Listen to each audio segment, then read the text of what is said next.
औज़ुबिल्लाहि मिनश्शैतानिर्रजीम बिस्मिल्लाहिर्रहमानिर्रहीम। पिछली वीडियो में हमने इल्म गैब की तारीफ़ सुनी और इल्म गैब को समझा कि इल्म गैब किसे कहते हैं। आज की इस वीडियो में हम इस मुतालिक बात करेंगे कि अल्लाह तबारक व तआला ने अपने प्यारे हबीब नबी पाक सल्लल्लाहु अलैहि वसल्लम को इल्म गैब अता फ़रमाया और इसकी दलील क्या है। इसकी दलील ख़ुद कुरान करीम है। देखें सूरह आल इमरान आयत नंबर 179 में अल्लाह ताला इरशाद फरमाता है, वमा कान अल्लाहु लियुत्लियकुम अलल गैबी वलाकिन्नल्लाह यज्तबी मिर रुसुलिही मन यशा। अल्लाह ताला की ये शान नहीं कि तुम्हें गैब पर मुत्तले करे, यानी तुम्हें इस मुराद आम लोगों को, लेकिन अल्लाह अपने रसूलों में से जिसे चाहता है मुंतखब फरमा लेता है। इस आयत करीमा से हमें साफ पता कर चलता है कि इल्म गैब हर एक के लिए नहीं है, लेकिन अल्लाह अपने रसूलों में से जिसे चाहे उसे मुंतखब कर लेता है। इसी तरह सूरह तकवीर की आयत नंबर 24 में अल्लाह ताला इरशाद फरमाता है, वमा हुआ अलल गैबी बिदनीन, और ये नबी गैब बताने में बखील नहीं है, यानी नबी के पास इल्म गैब मौजूद भी है और ये उसे बताने में बखील भी नहीं है, बल्कि अल्लाह ताला अपने नबी को इसी मनसब के साथ भेजता है कि वो लोगों के सामने पहले मौज़ा ज़ाहिर करता है, और मौज़ा भी वो होता है जो अकल को आजिज़ कर दे, इंसान हैरान हो जाए और उस मौज़े को देखकर इंसान को यकीन हो जाता है कि ये ज़रूर अल्लाह का सच्चा नबी है। और उसके बाद वो नबी गैब की खबरें बताता है और लोगों को उस बात का इल्म देता है जो उनके पास इल्म नहीं होता, कि मसलन जन्नत और दोज़ख के मुतालिक बताता है और क़यामत के वक़ूअ के मुतालिक बताता है, अज़ाब कब्र के मुतालिक उन्हें इल्म देता है। तो ये तमाम चीज़ें वो हैं जो इल्म गैब में से हैं, और अल्लाह ताला ने फरमाया कि ये नबी गैब बताने में बखील नहीं है। इसी तरह सूरह यूसुफ की आयत नंबर 102 में अल्लाह ताला इरशाद फरमाता है, ज़ालिका मिन अंबाइल गैबी नूहीही इलैक, ये गैब की खबरें हैं जिन्हें हम आपको वही फरमाते हैं। तो इन तीन आयात से वाज़ेह तौर पर पता चलता है कि अल्लाह ताला अपने प्यारे हबीब को इल्म गैब अता फरमाता है।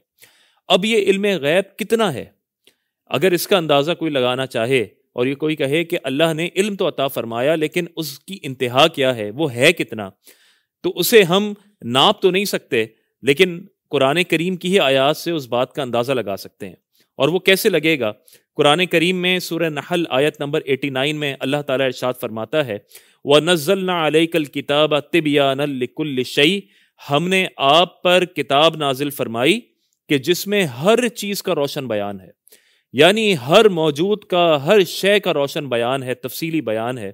और फिर उसके बाद सूरह क़यामा में अल्लाह ताला इरशाद फरमाता है, इन्ना अलैना जमअहू व कुरआनहू फ़इज़ा क़रअनाहू फ़त्तबि कुरआनहू थुम्मा इन्ना अलैना बयानहू, कि बेशक इस कुरान को आपके कल्ब में जमा करना और इसका पढ़ना हमारे ज़िम्मे करम पर है, फिर जब हम पढ़ चुकें तो आप पढ़े हुए की इत्तिबा करें, फिर इसकी वजाहत व बयान भी हमारे ज़िम्मे करम पर है। इससे ये पता चला कि अल्लाह ताला ने कुरान करीम में हर शय का रोशन बयान भी कर दिया, और फिर अल्लाह ताला ने कुरान करीम नबी पाक सल्लल्लाहु अलैहि वसल्लम को सिखा भी दिया, पढ़ा भी दिया। और रहमान अल्लमल कुरान, रहमान वो है कि जिसने कुरान की तालीम दी। तो किसे कुरान की तालीम दी? अपने प्यारे हबीब को। अब यहाँ से हमें दो बातें पता चली। एक ये कि कुरान करीम में हर शय का रोशन बयान है, जैसा कि पहले अर्ज हुआ, हर शय की तफसीली गुफ्तगू है। तो शय से मुराद उलमा ने फरमाया इसका मतलब लोहे महफूज, कि जहाँ पर अल्लाह तबारक व ताला ने तमाम मामलात लिख दिए हैं, वो भी एक शय है। और दूसरा ये कि अल्लाह ने अपने हबीब को तमाम कुरान सिखा दिया है। तो इसका मतलब ये हुआ कि अब लोहे महफूज में जो कुछ लिखा हुआ है उसका इल्म नबी पाक सल्लल्लाहु अलैहि वसल्लम को अता कर दिया गया। अब कुरान से ही सवाल करते हैं कि लोहे महफूज में क्या है, तो कुरान करीम सूरह कमर की आयत नंबर 53 में इरशाद फरमाता है, वकुल्लु सगीर व कबीर मुस्ततर, कि इस लोहे महफूज में हर छोटी बड़ी बात लिखी हुई है।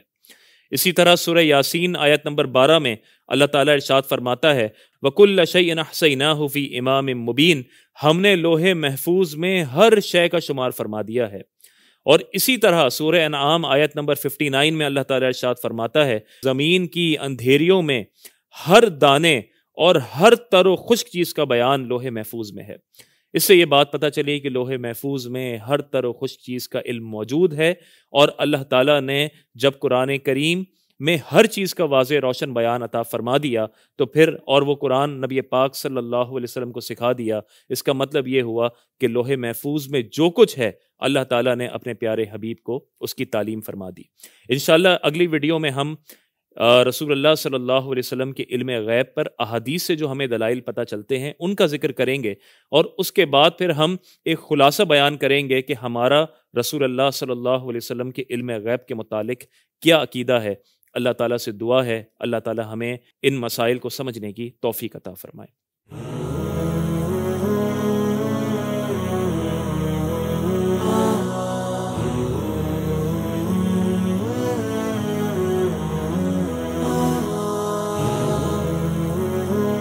Kachi Memon Islamic Center. Run towards way of Allah.